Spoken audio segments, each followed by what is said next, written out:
আমরা কাউকে ভালো করিও না, আর ভালো করার ক্ষমতা আমাদের নাই। এই জন্য বললাম না আমাদের এখানে ডাক্তাররা কেন ভিজিট নেয় না, কারণ আমরা কিছু করে দিতে পারবো না। আপনার রোজা আপনার রাখতে হবে, আপনার নামাজ আপনার পড়তে হবে, আপনার ঘুম আপনার ঘুমাইতে হবে, আপনার খাওয়া আপনার খাইতে হবে, দেশি ডিম আপনার জোগাড় করতে হবে, হ্যাঁ, তো সবই আপনি করবেন। তাহলে আমরা তো কিছুই না, বুঝতে পারছেন? আর এতদিন আপনারা যাদেরকে দেখাইছেন তারাই আপনার সব চিকিৎসার দায়িত্ব ছিল বলেই আপনার রোগ ভালো হয় নাই। তো তারা যে যে দায়িত্ব ছিল সেটা ঠিক মতো, যেমন ওষুধ বাড়ছে, রোগের উন্নতি হয়েছে, রোগ বাড়ছে, সমস্যা বাড়ছে, দিন দিন আরও বেশি ওষুধ পাইছেন, এরপরে অপারেশনের যোগ্যতা পাইছেন, এরপর লিভার নষ্ট করে এটার সিরোসিস হইয়া তারপর লিভার ট্রান্সপ্লান্টের জন্য রেডি হইতেছেন, এভাবে আস্তে আস্তে কিডনি নষ্ট হয়ে আবার কিডনি ট্রান্সপ্লান্টের জন্য রেডি হইতেছেন, ডায়ালাইসিস করতে করতে জীবন তেরামেনা হয়ে গেছে। হ্যাঁ, তো যারাই এভাবে চিকিৎসা করবে বিশ্বাস করেন রোগের অনেক উন্নতি হবে।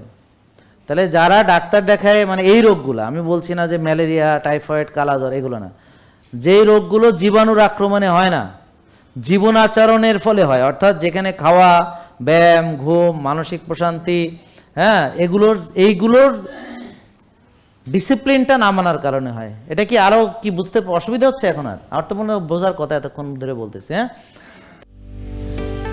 জেকে লাইফস্টাইল, ওষুধ মুক্ত সুস্থ জীবন।